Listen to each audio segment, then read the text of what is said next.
Thank you, and a very good afternoon, ladies and gentlemen. I know we are all tired. It's been a long, long day, but just bear with me for a while because I have literally flown across the globe to be here. I've crossed the Atlantic just to be with you guys in the ICD. So I think I deserve this chance. And I've studied, learned a lot of things from Mark today, because one thing is time management, to speak very fast and to speak less. and to speak less. Anyway, as Mark just said, that I'll be speaking on democracy and national elections in Bangladesh and in USA. And my main focus will be what role does the national election systems in Bangladesh and USA play for strengthening the roots of democracy, and what impact does it have on the concerned parties and candidates. What is the impact of electoral system on the political process and the voters' participation and general citizens' interest in the polls in USA? And how much does democracy mean in an LDC country like Bangladesh? Only in words, not in practice. Both USA and Bangladesh have democratically elected government. USA Constitution is centuries old, while Bangladesh Constitution is just about 46 years old. Both constitutions have been revised and amended according to the needs of the people and the times. USA has come a long way, but Bangladesh has still a long way to go. But there is nothing called the perfect constitution. There are a lot of similarities between national elections of both countries, but the dissimilarities are much, much more. Let's go through a brief survey on how national elections are held in both countries. Like the whole world, Bangladesh also observed the 2016 US presidential elections with keen interest, more so because it had been an eye-opener on many issues like popular votes and electoral college, and some other points too. Mr. Donald Trump was an out-and-out successful businessman who was new to the political arena and had never held any public office in his whole life, and had joined his party, the Republican, just about 2.5 years back before the elections. On the other hand, the other candidate, Hillary Clinton, was an internationally high-profile person, ex-First Lady for 8 years, very powerful ex-Secretary of State for the Obama term, and a globally media-hyped 2016 presidential candidate. But still, proving all assumptions and the world media wrong, Donald Trump won the elections with a vast majority due to his getting 289 electoral college votes. Hillary got about 2 million popular votes more than Trump, but yet she lost in the electoral college votes. That is because of the winner takes them all system. And I suppose we are all familiar with the term winner takes them all. I would just say a few words on that, that if in a state there are 30 electoral members, so one candidate gets 17 and the other gets 13, the one person who gets 2 votes more gets all the 30 votes. So the winner takes all the votes. Election in the USA, primary and caucus, sometimes very confusing indeed, as most of us know that the first step is the congregation of the primary and caucus members, which is in simpler terms are the registered voters of each political party. Among 50 states, 20 states have the caucus electing delegate system. These are Washington, Alaska, Colorado, Hawaii, Kansas, Maine, Minnesota, North Dakota, Nevada, Wyoming, Iowa, American Samoa, Guam, Virgin Islands, Puerto Rico, Nebraska, Louisiana, Montana, Idaho, and District of Columbia. These states in a congregation choose their delegates. Each presidential candidate, after getting the nomination of their own party, have to face the congregation of registered voters of these 20 states and convince them to get their votes by announcing their future plans to improve the socio-political economy and all other spheres of the masses and the nation. If each of them gets elected as president, then the caucus elects their delegates. The rest of the states have the primary system, which means that the registered voters of each party, Democrat or Republican, meet in a congregation of their own state separately, in which the presidential candidates seek their votes like they do before the caucus, promising their plans for the future. Then the primary members choose a certain number of delegates who finally choose the presidential candidates. Delegates then meet in a convention to finally choose their party's presidential candidate. This process of choosing primary and caucus delegates takes place during January or February of the election year, while the entire nation's central congregation of delegates takes place in June. National election system in Bangladesh. USA has a multi-party presidential form of government, whereas Bangladesh has a multi-party parliamentary form of government. Prime Minister is the head of the government, and President, a titular head, is the head of the state. The winning party's leader, with majority parliament members, automatically becomes the Prime Minister.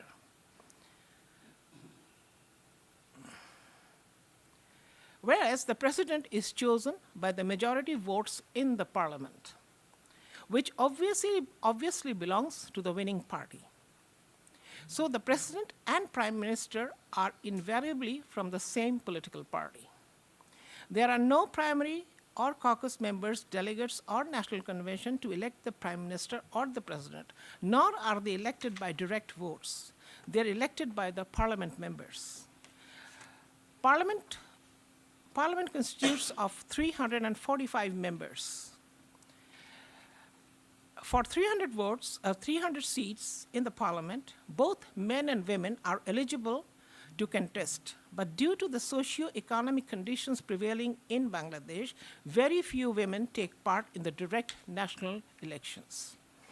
There are 45 seats reserved, which are called quota seats, reserved for women, which is later distributed to the respective political parties according to the ratio of their seats and votes they win in the national elections. These parties then distribute these seats among their loyal women followers. The whole country is divided into 300 parliamentary constituencies, for which the chosen candidates of individual parties contest with their party symbols. The choice of these parliament election candidates depend solely on the head of the party. Although there are committees for the purpose, but these committees is more or less a rubber stamp, because they have to get the green signal from the party's numero uno, or the party's number one, before choosing each candidate. Normally, 5 to 10 people vie for each candidature. Finally, one lucky person gets it.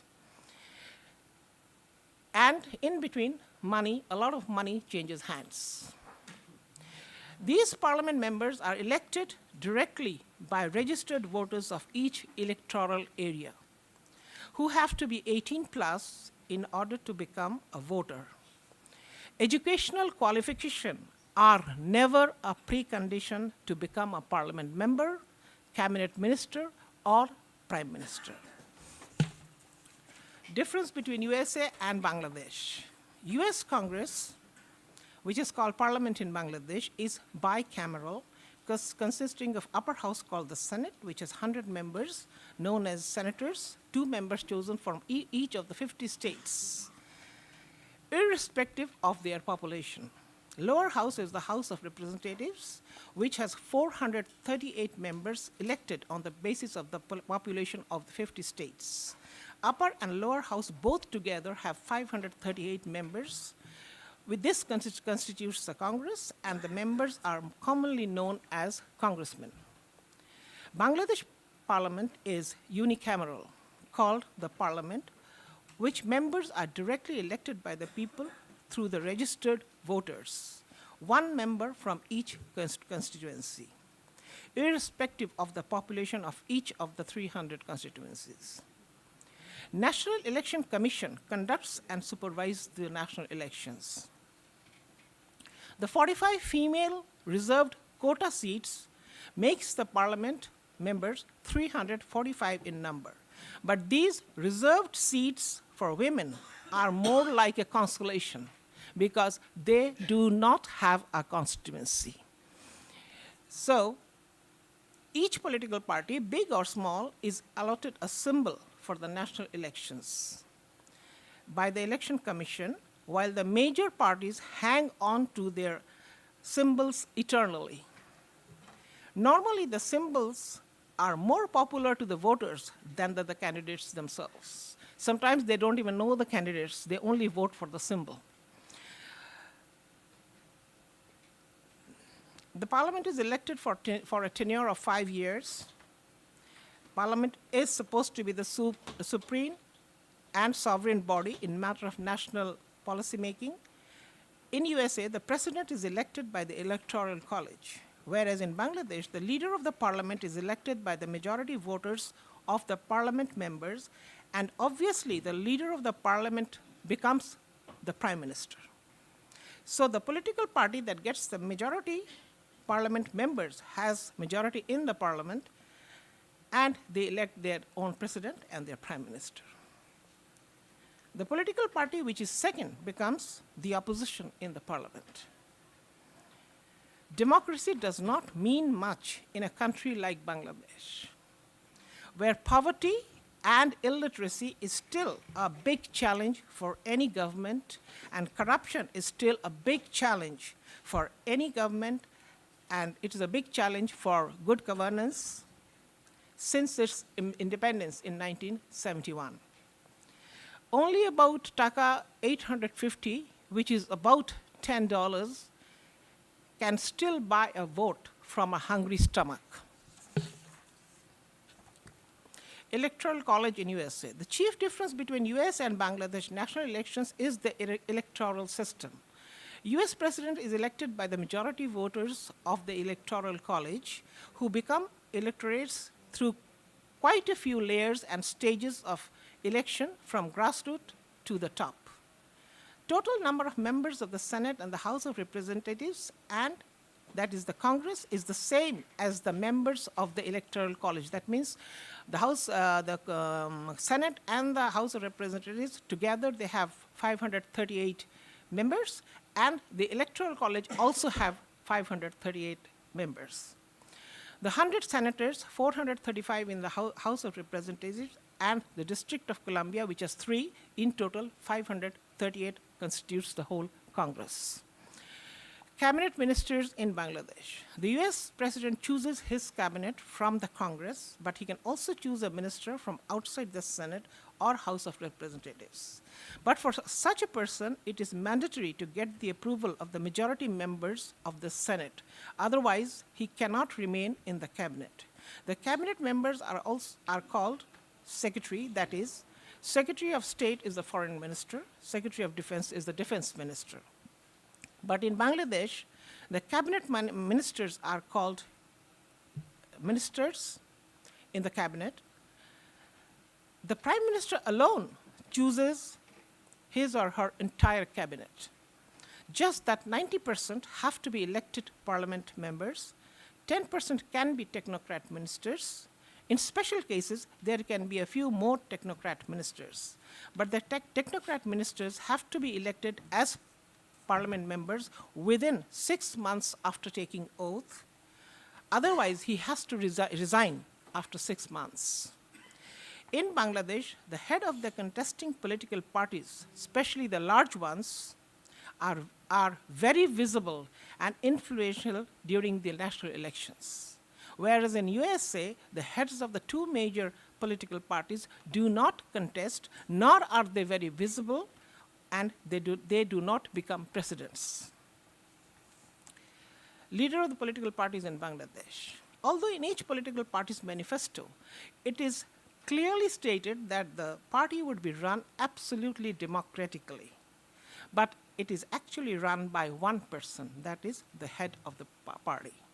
At present, the two major parties are led by persons who got the position by inheritance.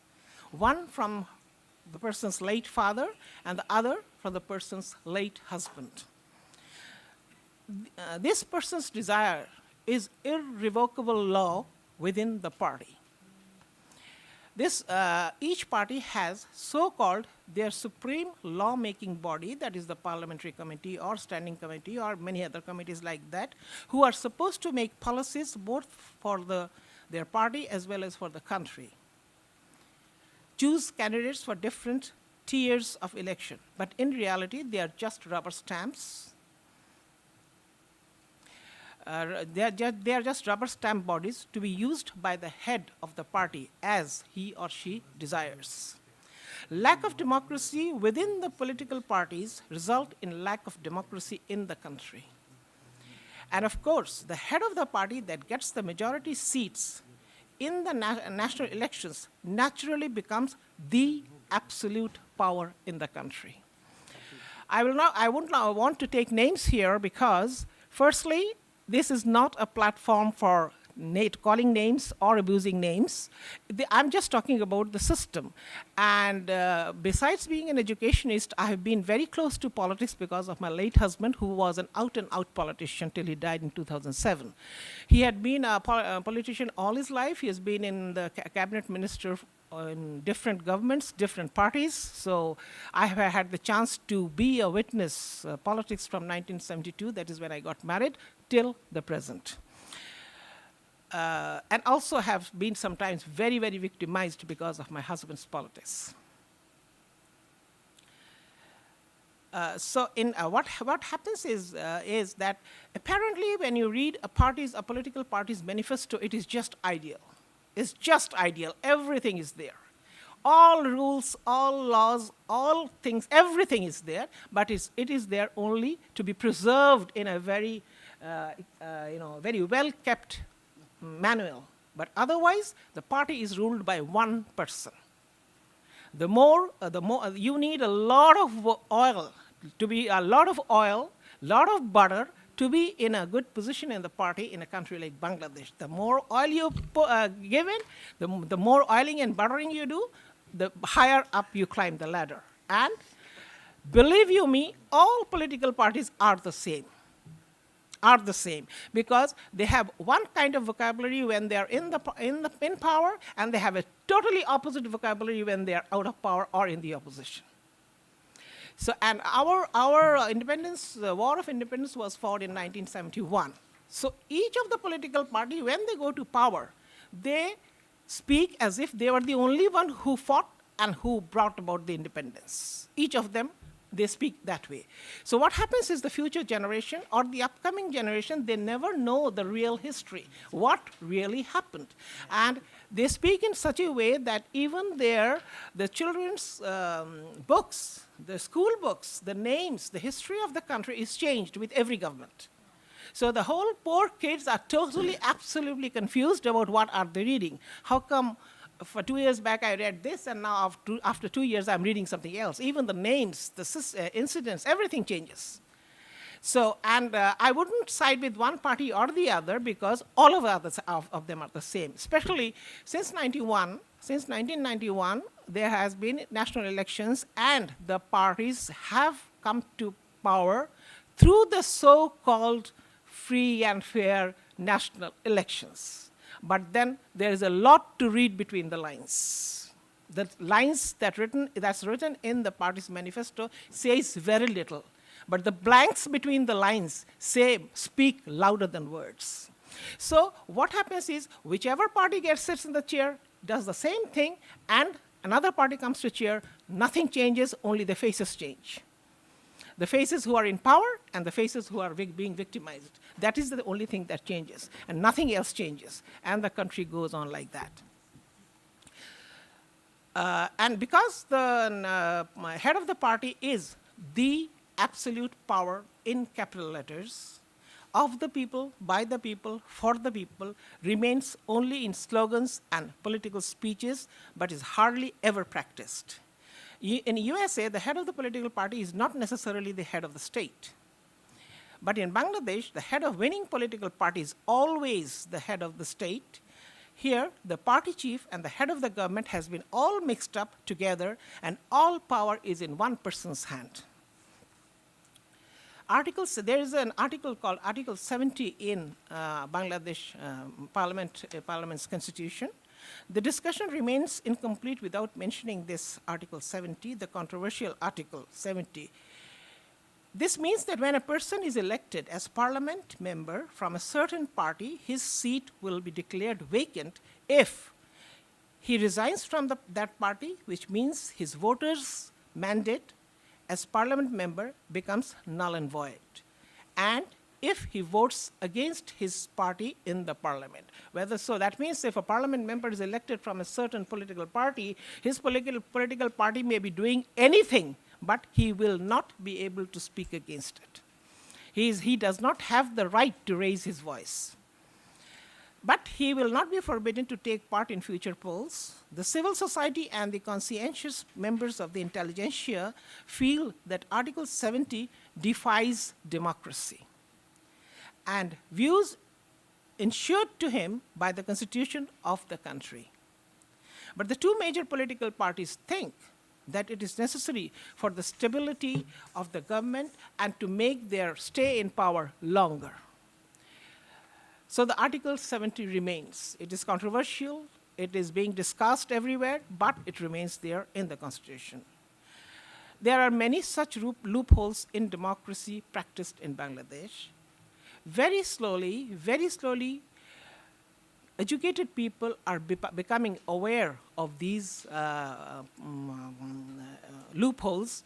But as you know, that very educated people are very less in this country. In our country, a literate person means to be able to sign his own name, just to know the alphabets and to be able to sign his name. And that is when there is a percentage of literacy in Bangladesh. That means people who can just sign their name and barely know the alphabets in Bengali, which is the language of there, not in English. In Bengali, they are able to recognize the alphabets and is barely able to sign their name or write their names, are supposed to be literate. So when the rate of literacy is counted, all these people are counted. But even then, it is not much. So as you can understand, there are not many people who are really aware of the loopholes of democracy. They are not really aware of their rights, their privileges, and their denial of rights. And it will take a long time for people to really understand that what is their privilege, what is their right, and what is being denied to them. The fundamental rights that is being denied to them, it will take a long time to make them realize or for them to be aware of it. Just as very recently, American people are rethinking about the electoral college system, as according to them, it does not voice the public votes, which negates the right to expression, an integral component of democracy. In the very same way, people in Bangladesh are very, very slowly, but they are gradually becoming aware that of what the political parties say and what they really do. There is a gulf of difference. So this is how the country is running. But as we say, as I told you, that the country was liberated and there was a war for 9 months, and it was liberated in 1971, which is just 46 years away, and we are marching forward. We are going forward, but we would have done it if we had more like stable political system in our country, people who were handling politics a little bit more tolerant, a little bit more honest, and a little bit more truthful.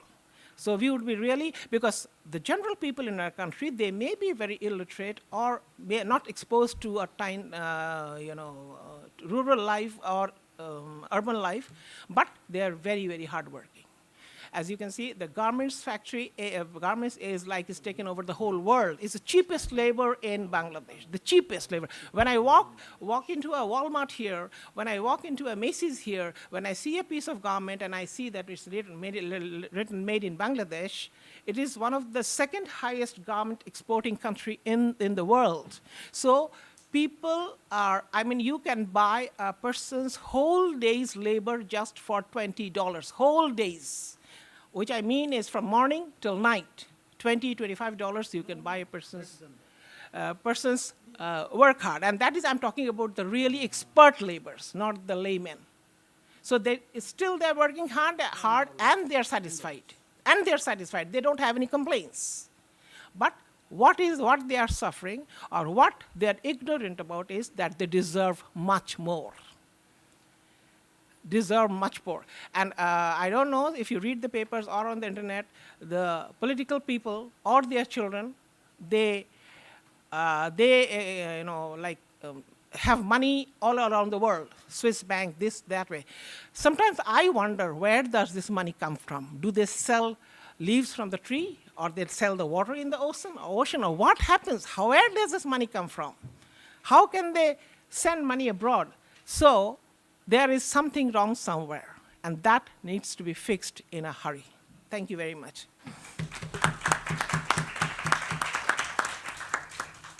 Thank you very much. Are there one or two questions or comments for Professor Aboud? I think you actually raised your hand first, and then we'll come to you. Okay, please. My question is really interesting in Bangladesh politics and the social and cultural. And because especially the present government, 2014, I think, the election is very surprising. Before the election, they declare 55 seats MP. Without election, he is elect.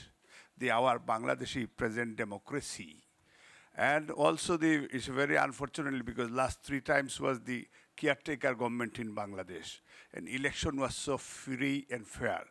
And even the UN, United Nations, United States, European Union, and British, they're praising last 3-4 times election, and it was very fantastically done it. But very unfortunately, the 2014.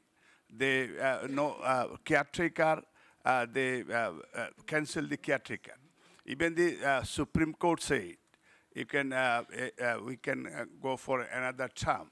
But the present Prime Minister Sheikh Hasina, she's really killed the democracy in Bangladesh because of the very unfortunately less than 2% people they participate the election. Less than 2%. And also in British Parliament 3 times they bring the motion and they demand the free, fair election in Bangladesh. And European Union, they say they want to cancel the relationship even in Bangladesh, which is not democratic government. And also in Bangladesh, which is the American, also they say especially Foreign Secretary of State, they say in Bangladesh they need an immediate free and fair election. And they even didn't recognize the present Prime Minister. And also the Taranko from the United Nations, he been in Bangladesh 2-3 times to bring the free and fair election. But the ignored present Prime Minister, she is ignorant. The United Nations, United States, European Union. And so I want the doctor, she made a real good speech. I congratulate her. And her husband, he was a very wise man. And he was a Secretary General Bangladesh Nationalist Party. And he was a great man. I salute him. He was a student leader, ex-student leader. He was a freedom fighter. But I want democracy from the, why you don't mention the illegal prime minister? She dictate, and our children, they deprive.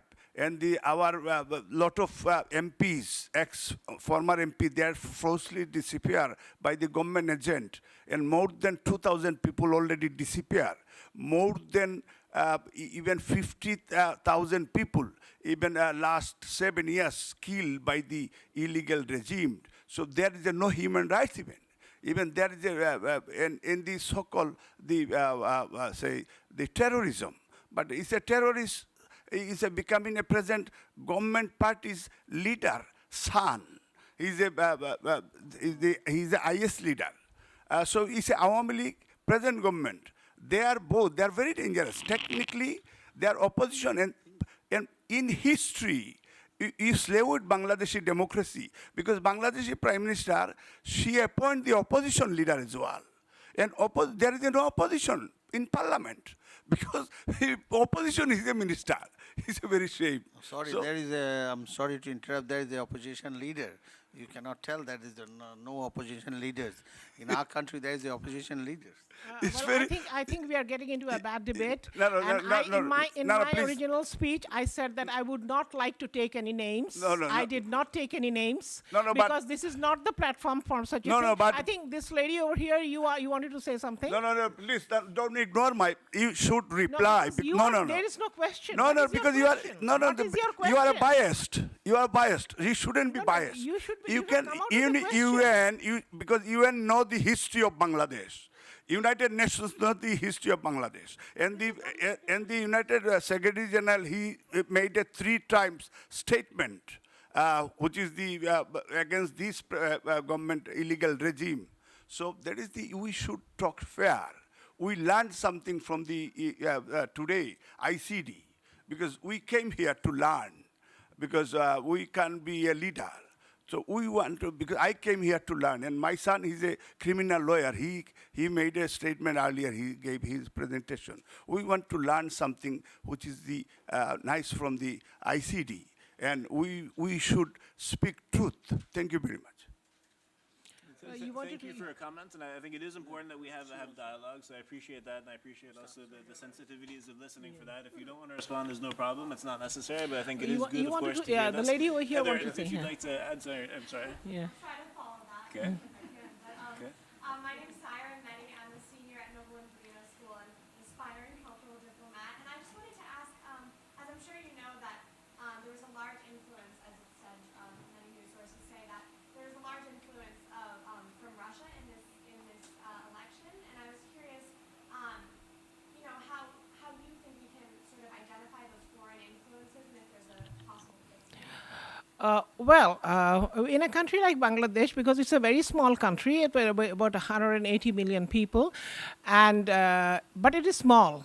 It is one of the LDC countries now, but strategically and geographically it is in a very good situation geographically. So obviously the other countries, bigger countries, they have a lot of interest in the country, but only when I'm weak, only then somebody else is going to interfere. If I am strong, then I don't think anybody will get the chance to interfere. First, like just now as we were listening to the deliberations of almost paper, say that democracy or human rights, we have to fix our own democracy. Nobody is going to fix it for us. We have to fix our own people. We have to fix our loopholes, our shortcomings ourselves. We cannot look at somebody else and keep on the blame game. And just taking names or abusing names, that is not the way. We have to educate ourselves. We have to educate our people. We have to make them aware. Only then we will find the right path. Where? Because if people are not with somebody, today or tomorrow, that somebody is going to fall. So as to answer your question is, like the influence of Russia or any other country or anybody, because our foreign policy always since 1972 has been friendship to all and malice to none, and that still remains. And we are a small country. We cannot afford to be enemies with anybody, big or small country. But the first thing we need to do is fix our own problems ourselves. And when, I'm not talking about a country, when even an institution becomes corrupt, I'm not taking any names because I've seen the same thing since 1972 to the present. So when an institution, whether it's a school, college, bank, or a country, when it becomes corrupt, that is the space where foreigners start intruding. So if we can fix that, then this interruption from any other place will stop. Okay, no, well, thank you very much to Professor Abaid and also for the discussion that followed. And as I said, I appreciate the discussion and debate. The goal is not that we all agree on things, but in that sense, I appreciate the fact we could have a brief debate there. One request that I would have, however, the United Nations has requested that we don't actually post political messages. So I think the poster in the back, if whoever put that up could take it down, that would be appropriate just to respect the rules of the UN. But I don't want to do anything in terms of freedom of expression. We can say what we want to say, we can have discussions, we can have debate. The poster that was a request of the UN, though, if we could just respect the rule not to post political messages would be great. But I really appreciated the paper that you had, and we very much look forward to getting to know Bangladesh ourselves. We're discussing possibilities of also bringing ICD to Bangladesh as well, where I'd love to have a similar discussion and a debate. So let's keep that in mind, inshallah, for a possible future collaboration. And let's take the opportunity now, though, to express our sincere gratitude to Professor Dr. Shashida Obaid. Thank you. Thank you, everybody.